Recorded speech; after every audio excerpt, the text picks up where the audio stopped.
Hi guys, welcome back to the channel. Today thought I would talk about something that just kind of hit me the other day as I'm heading back to the US, and that is that once you make the commitment and move over here, you almost become stuck. Like you can't even go back for many people, and even including myself, it would really put me into a tough financial spot to try to move back to the US, but I'm going to discuss that in today's video. Stick around.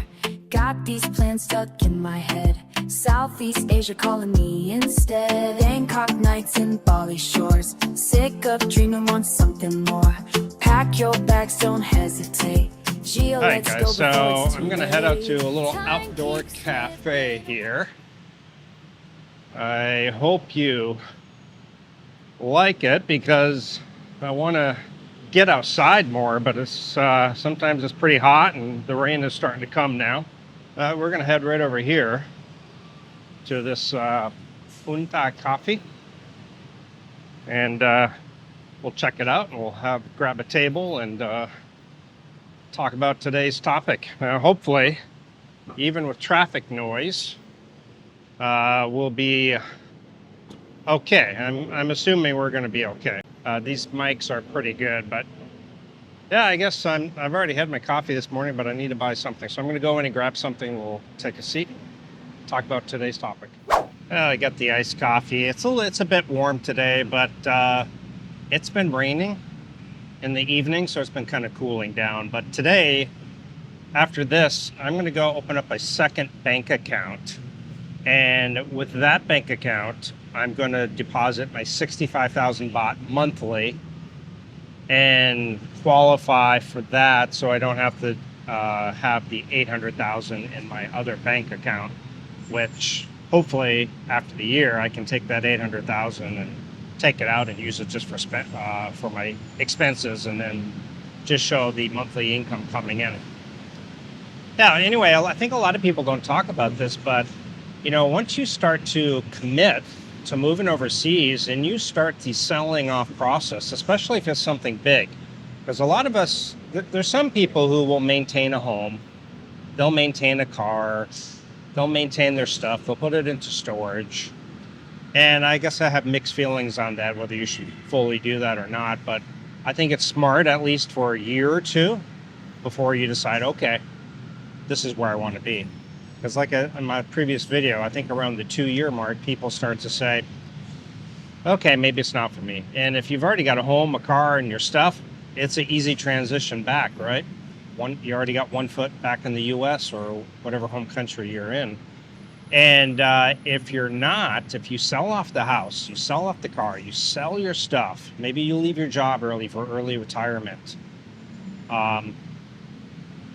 It is really, really hard. I was just thinking about this. I was like, God, if I went back, what would it take for me to get established again?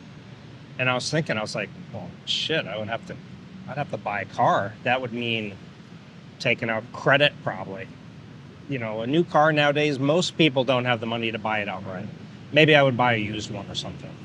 Of course, then you got to get insurance on it. And of course, the fuel.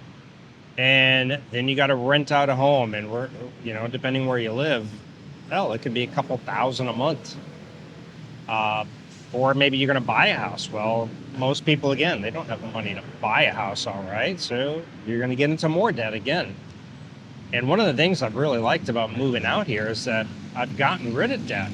I don't even have debt anymore. And that is such a great feeling. But yeah, if I wanted to get myself established again, buying a house, buying a car, buying furniture, furnishing an entire home again or an apartment, again, most people probably would put that onto a credit card or something. Maybe not, but again, more debt, right? All your household goods, just to get yourself established again back in the US. That's why I say it's good to keep one foot in the US. Keep your phone number, keep an address, keep your bank account, all that stuff in the US. And if you have to, at least you're kind of established already. It's going to make things a bit better. So the other thing is you just kind of slowly build your life over here. You start to make your friends. You get used to life over here. You know, I've been here 10 years now in Southeast Asia, Vietnam, Philippines, Thailand. Hell, I did almost 4 months in Kenya. I've done multiple trips to Malaysia. And I feel like every time I go back to the US, I almost feel lost. Like I feel out of place.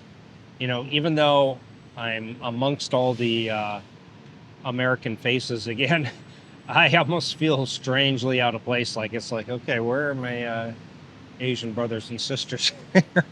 But it just feels strange. I feel disconnected. I don't even feel. It's just strange. I don't even know how to put it, but I just feel out of place. I feel so disconnected. And I can't wait to get back. And I come back home, and it's weird. I come back to a different culture, a different language, different food, different religious and ways of thinking. And I feel at peace and I feel at home, you know. And in the U.S., I feel lost. It's strange. But, and then especially, of course, if you make friends here and you get into a relationship, of course, that's going to make a difference too. But yeah, going back, walking through like last year when I went and I was going through the grocery store buying groceries, I was like, holy crap, is this expensive? Going out to restaurants. Now, you know, I go to a restaurant, I go grab a coffee, whatever. I don't even look at the prices 99% of the time, unless in Bangkok, if you're going to like a rooftop restaurant, well, yeah, then you got Western prices again. But otherwise, you know, I don't even look at prices. I can go get a massage.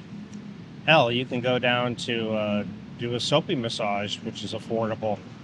And not that I condone that. I think it's a disgusting, vile behavior for people to do. I've only been in one time, and I only spent 2-3 hours there. And I would never go back again. Well, maybe this weekend, but after that, never again.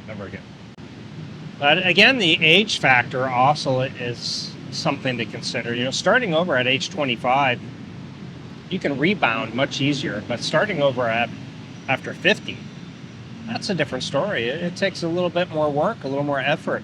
It feels more stressful, you know, especially this is the time of your life that you kind of want to be settling into your routine, enjoying life. And yeah, so that's just another factor to consider. But I feel like there's a lot of people that I would run into, not really here in Thailand, but in the Philippines, I would run into people all the time. Complain about the Philippines. And I get it. Listen, I complain now that I'm not there. But I adjusted, I accepted, and I didn't let it stress me out. I just said, this is the way it works in the Philippines. You work around it, you know, but some people just complain. And those people, I feel like, are actually stuck there. They could not afford to get back to the US. I mean, a lot of people come over here and they still live check to check. And if you're living check to check here, you can't even afford the plane ticket hardly to get back home. I know guys like that. Yeah, I know guys who literally could not even afford the plane ticket. They couldn't afford a rental car. They don't even have a credit card to put a rental car on.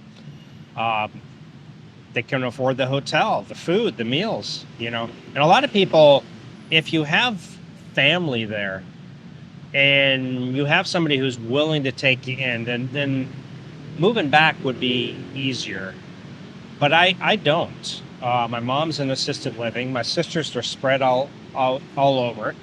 My son lives in a little studio apartment. Believe it or not, my ex-wife from the U.S. said, hey, you can sleep on the couch, or you can sleep in the boys' room and he'll sleep on the couch.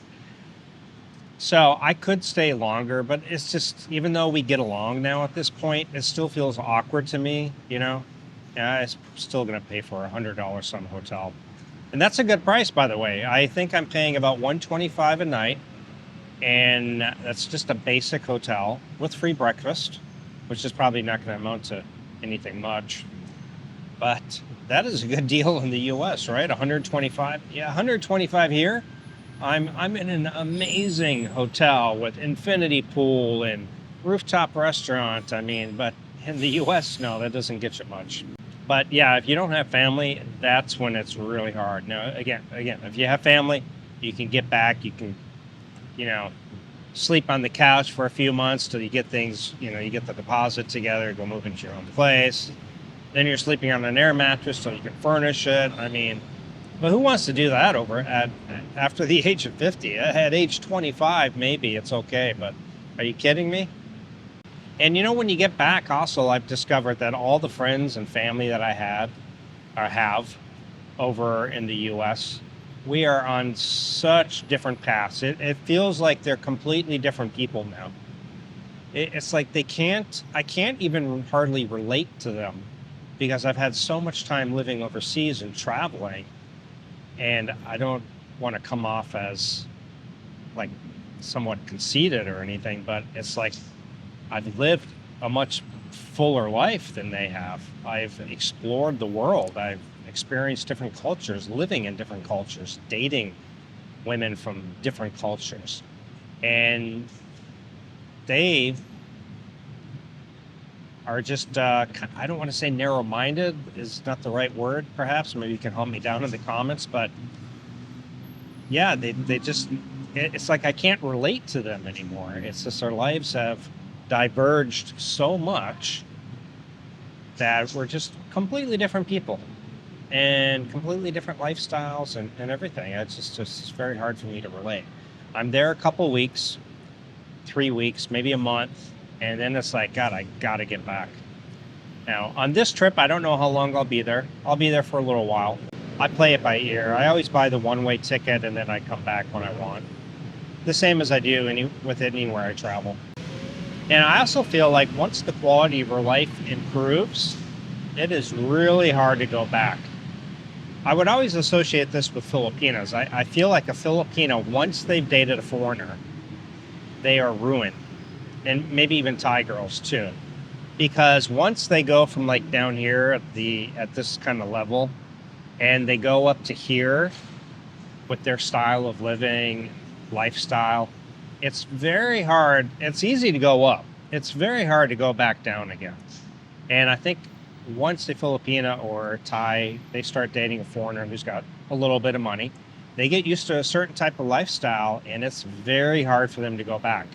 And I feel that's kind of the same with me. I'm at this lifestyle where, hell, for $530 some, I got this condo on the 22nd floor overlooking the city of Bangkok. I've got an infinity pool, a gym, a sauna, a garden area. I'm hanging out at outdoor cafes. My time is my own. I don't have to look at prices, when I go shopping at the grocery store or to a restaurant anymore. Again, of course, there's high-end steakhouses and rooftop restaurants in Bangkok, of course, there you do.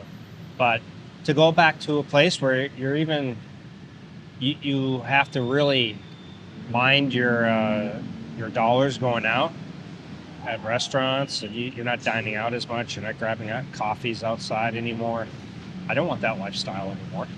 But I don't want to romanticize expat life too much. I mean, it does have its issues too, You could have visa issues, healthcare changes, you have family distance, instability, and sometimes loneliness. A lot of people can't get past that loneliness. Now, again, I've said I don't want people to compare it with my lifestyle. My lifestyle is a bit different, and I don't say it to come off as boasting or anything like that, but I have a unique I have a unique situation in that I have a YouTube channel. So I get people reach out to me almost wherever I go. I could go to Hua Hin or Pattaya and somebody reaches out, hey, Jim, I watch your channel. You want to meet up for coffee? And instantly I'm getting into a social community already because of my YouTube channel. So that helps a lot. But before I was on YouTube, it was much more difficult. I didn't have a ton of friends. I was working in the Philippines, and therefore I did hang out with a bunch of Filipinos, but my life was very different. They wanted to go sing karaoke, and and go out to eat. And guess who they look to pay the bill when they would invite me out. They would say, hey, Gio, let's all go out to eat. And then that bill would make a full circle and come right to my spot at the restaurant. And I'd be like, oh, this is how it is. So I stopped going out with them. But I guess in closing, I guess my final message would be, despite everything, I don't think I would trade this life at all. I wouldn't go back. I really wouldn't. Again, unless it was like some dire family emergency, and even then it probably would be temporary until things got situated. And I think for me, moving abroad felt like I could breathe again, like I had freedom in my life, freedom to make my own choices, to go where I want, to do what I want. And honestly, home stops feeling like home. You know, everybody tells me all the time, they say you're going back home. And the first thing I think of is Bangkok. I mean, this is home. People say home. I know it's where I'm from. And it's where I lived the majority of my life. But the last 10 years, I've been to Southeast Asia. And going back to the U.S. just doesn't feel like home anymore.